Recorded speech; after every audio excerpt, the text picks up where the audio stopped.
ان عبادی لیس لک علیہم سلطان، بے شک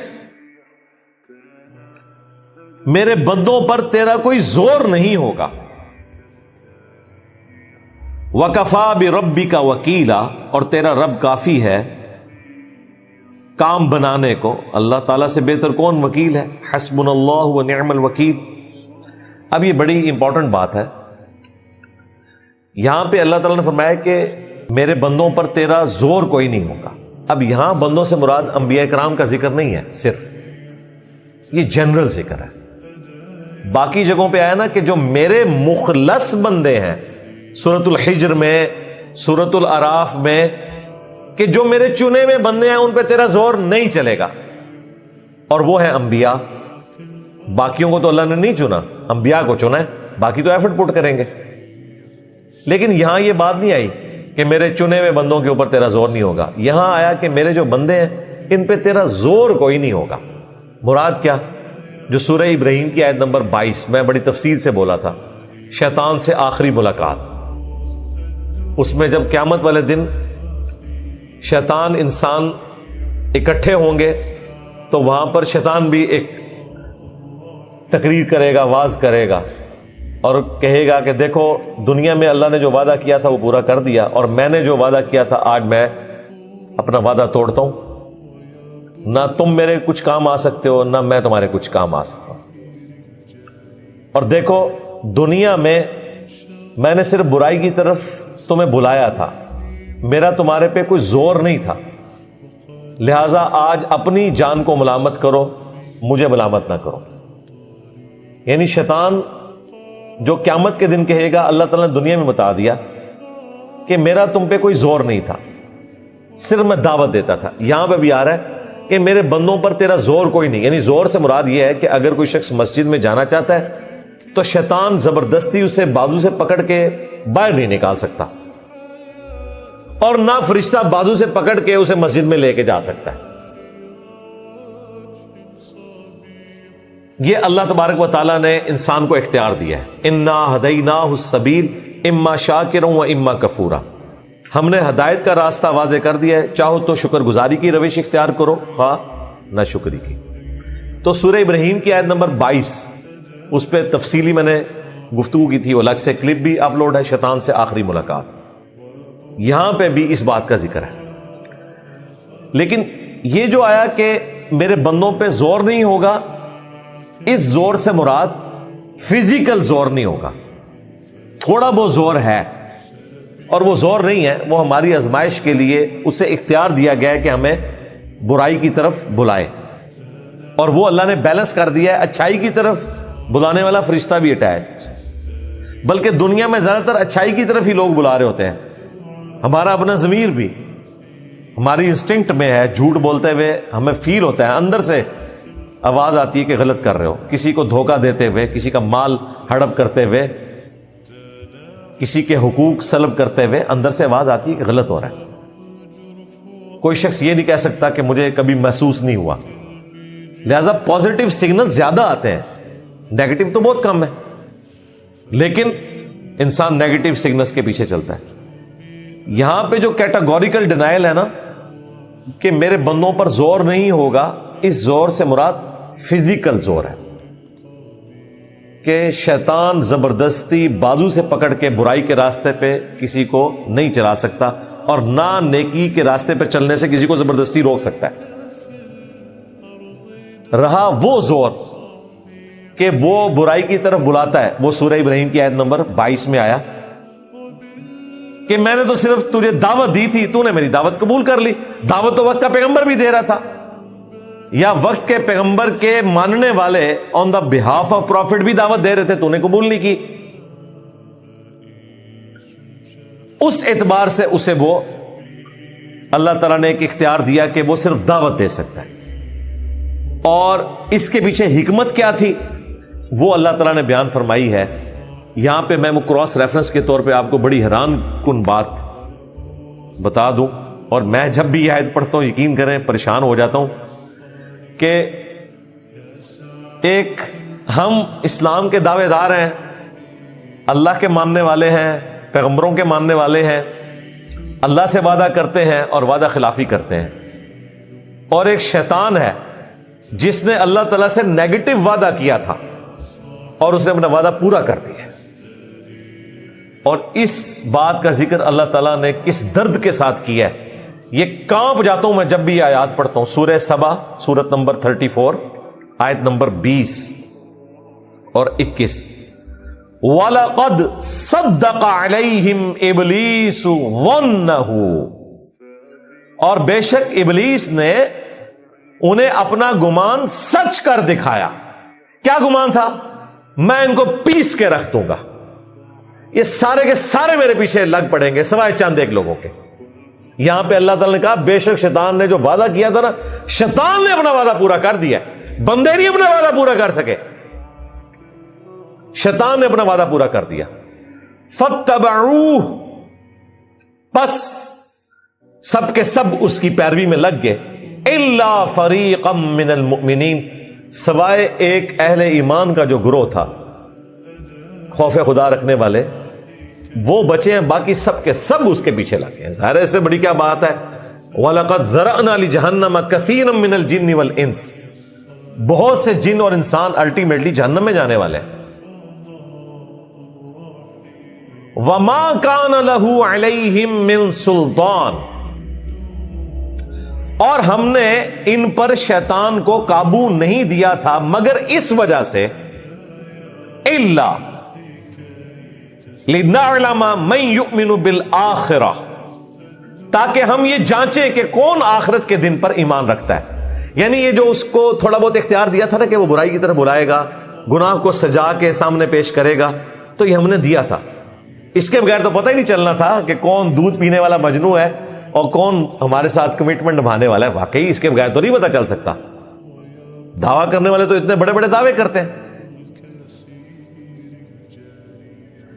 تو یہ ہم نے جو تھوڑا بہت اختیار دیا، یہ میں نے آیت اس لیے کوٹ کی، وہاں اللہ تعالیٰ کہہ رہا ہے ہم نے کوئی اختیار ہی نہیں دیا ہوا اس کو، یہاں اللہ تعالیٰ کہہ رہا ہے ہم نے اختیار دیا ہے۔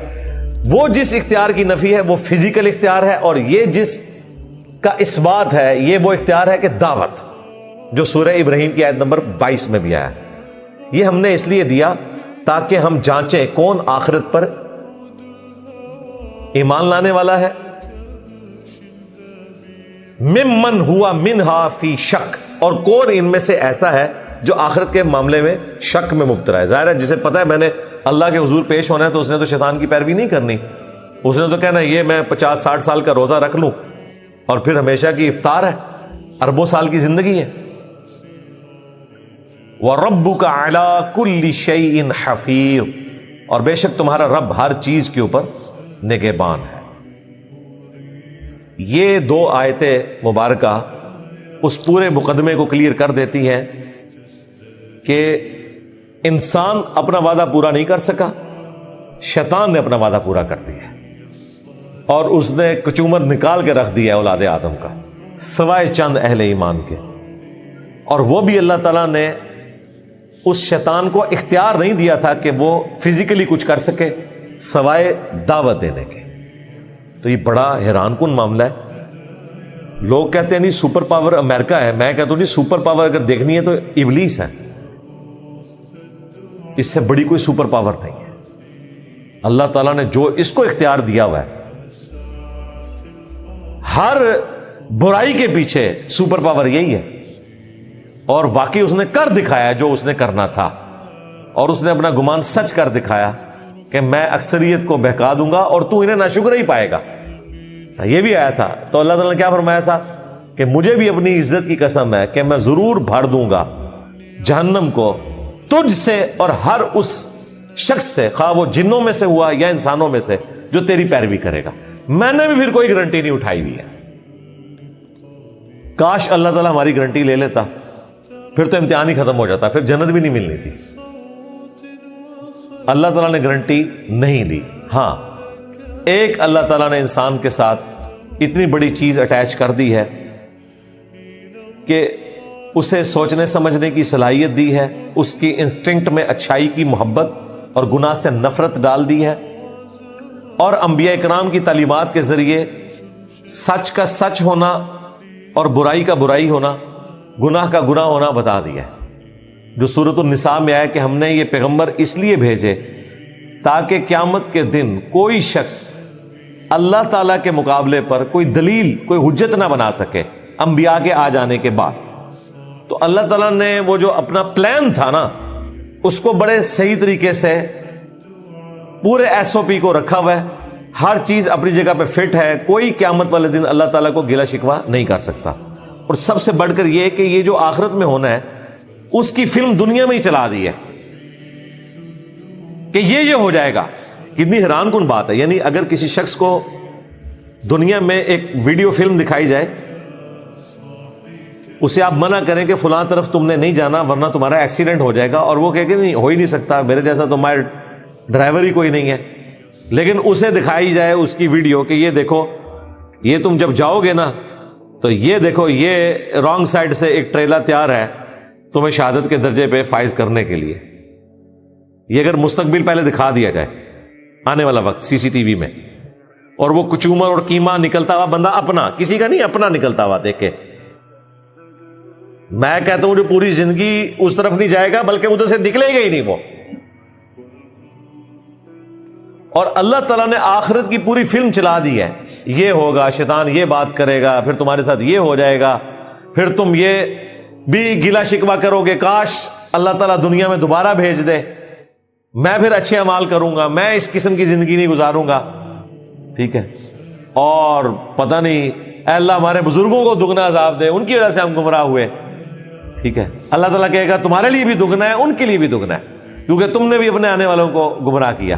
یعنی کوئی بہانہ چلنا نہیں ہے، ہر طرح سے ہاتھ پاؤں انسان مارے گا، یہ کہہ کے کہ مجھے دنیا میں دوبارہ واپس بھیج دے، یہ بھی کہہ کے کہ یا اللہ میرے بزرگوں کو دگنا عذاب دے دے، اور یہ بھی کہہ کے اے اللہ میری بیوی، میرے بچے، میرے ماں باپ اور میرے پاس جو کچھ ہے یہ مجھ سے لے لے، مجھے چھوڑ دے۔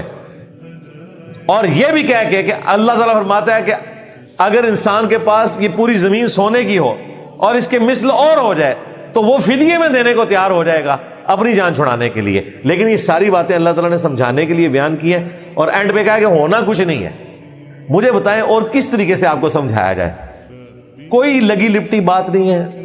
وہ ہمارے استاد ڈاکٹر سار صاحب اس کے لیے ایک ورڈ بولتے تھے کہ بالکل اریاں فلسفہ ہے، بالکل ننگا فلسفہ ہے، یعنی کوئی پردہ نہیں ہے، بالکل جو چیز ہونے والی تھی نا وہ بتا دی گئی ہے تاکہ کوئی شخص قیامت والے دن کوئی گلہ شکوہ نہ کر سکے۔ لہٰذا یہ اللہ تعالیٰ کی بہت بڑی مہربانی ہے۔ واللہ انبیاء کرام علیہ السلام نہ بھی ہوتے، یہ کتابیں نہ بھی ہوتی، تب بھی ہم اللہ کے حضور اکاؤنٹیبل تھے، لیکن اب تو نور علی نور ہے، کوئی شخص یہ کہہ ہی نہیں سکتا کہ مجھے تو پتہ ہی نہیں چلا۔ اور یہ بھی دیکھیں اللہ تعالیٰ نے اپنے ذمہ کرم کے اوپر لیا ہوا ہے کہ موت سے پہلے پہلے ہر بندے کو اللہ تعالیٰ حق بات دکھاتا ضرور ہے۔ کوئی شخص یہ کہہ نہیں سکتا کہ میری زندگی میں ایسا کوئی لمحہ نہیں آیا کہ مجھے اس طرف توجہ نہ آئی ہو کہ میں نے مر کے اللہ کے حضور پیش ہونا ہے۔ یہ جتنے لوگ آج کل نیو مسلمز ہیں، میجورٹی ان کی وہ ہے جو کہتے ہیں ہم پرپز آف لائف کو تلاش کر رہے تھے کہ زندگی میں آنے کا مقصد کیا ہے۔ پھر گھروں میں جوان ڈیتھس ٹورڈز ایٹرنٹی، ایک چینل ہے، انگلش میں بھی ہے اردو میں بھی، وہ دیکھنے والا ہے، لائف سٹوریز ہیں نیو مسلمز کی۔ ترکیے والوں نے ایک یہ فورم بنایا ہے، پوری دنیا سے جو مسلمان ہوئے ہیں ایتھیزم کو چھوڑ کر، کرسچینٹی کو، جوڈائزم کو چھوڑ کر، ان کے انٹرویوز ہیں۔ تو وہ دیکھیں میجورٹی آپ کو یہی بتاتے ہیں کہ ان کے ساتھ کوئی حادثہ پیش آیا، کسی کا جوان بھائی فوت ہو گیا، کسی کی ماں مر گئی، کسی کا باپ مر گیا۔ اچھا، پھر انہوں نے جو دنیا میں عیاشیاں ہیں، کلب میں چلے گئے، کتنے دن جائیں گے، کتنے دن آپ عیاشی کر لیں گے؟ الٹیمیٹلی ہر چیز سے انسان اکتا جاتا ہے۔ یہ اللہ تعالیٰ نے انسان کی نیچر رکھی ہوئی ہے، انہوں نے تو سب کچھ کر کے دیکھ لیا نا، ٹھیک ہے۔ ہم کہتے ہیں جی جو اللہ تعالیٰ نے حلال کی چیزیں رکھی ہوئی ہیں نا اور ان میں لذت رکھی ہوئی ہے، وہ کھانے کی شکل میں ہو، وہ کسی اور فارم میں ہو، اس سے بھی انسان اکتا جاتا ہے۔ جنت میں یہ اکتاہٹ نہیں ہوگی، وہ اللہ تعالیٰ نے اس کو ختم کر دیا ہے۔ جنت میں انسان کسی چیز سے نہیں اکتائے گا، لیکن دنیا میں اللہ نے یہ جان بوجھ کے رکھا ہے تاکہ انسان کو بتایا جائے کہ بس اتنی لائف ہوتی ہے چیزوں کی، اور وہ تو اس کا ایکسٹریم دیکھ چکے ہیں۔ اس کے بعد وہ کہتے ہیں یار زندگی کیا ہے؟ یہی ہے، کھانا پینا مر جانا۔ تو پھر پرپس آف لائف کو جب تلاش کرتے ہیں، خدا کے تعارف تک پہنچتے ہیں، آہستہ آہستہ اللہ تعالیٰ انہیں اسلام کی طرف گائیڈ کر دیتا ہے۔ اور پھر دیکھیں ان کو داڑھی کے لیے ترغیب نہیں دلانی پڑتی، ان کی عورتوں کو حجاب کے فضائل نہیں سنانے پڑتے، جو مسلمان ہوتا ہے سیدھا 24 کیرٹ سونا بن کے سامنے آ جاتا ہے۔ کتنی حیران کن بات ہے، ادھر مسلمان کو بوڑھے ہوتے تک اس کو زور لگانا پڑتا ہے تو وہ نماز شروع کرتا ہے صحیح طریقے سے، داڑھی کی طرف آتا ہے، حرام خوریاں چھوڑتا ہے۔ ادھر پہلے دن ہی وہ ڈیسائیڈ کر لیتے ہیں کہ بھائی اب خدا کو مانا ہے، اب خدا کی مرضی چلے گی، ہماری مرضی نہیں چلے گی۔ اور اسی کا نام ہے مسلم ہونا، to submit your will to اللہ، اپنی رضا اپنے رب کے حوالے کرنا، اس کو کہا گیا مسلم، سر تسلیم خم کرنا۔ اور وہ واقعی مسلم ہو رہے ہیں۔ مسلم کا جو معنی ہے نا، اس کی پریکٹیکل مثال وہ لوگ ہیں، یہاں تو صرف گفتار کے غازی ہیں۔ اللہم من احییتہ منا فاحیہ علی الاسلام ومن توفیتہ منا فتوفہ علی الایمان۔ اللہ تعالیٰ سے دعا ہے جو حق بات میں نے کہی اللہ تعالیٰ ہمارے دلوں میں راسخ فرمائے، اگر جس بات میں میرے منہ سے کوئی غلط بات نکل گئی تو اللہ تعالیٰ ہمارے دلوں سے اسے دھو ڈالے، ہمیں معاف بھی فرما دے، ہمیں کتاب و سنت کی تعلیمات پر عمل کر کے دوسرے بھائیوں تک پہنچانے کی توفیق عطا فرمائے۔ سبحانک اللہم و بحمدک، اشہد ان لا الہ الا انت، استغفرک و اتوب الیک، وما علینا الا البلاغ المبین۔ جزاکم اللہ خیرا۔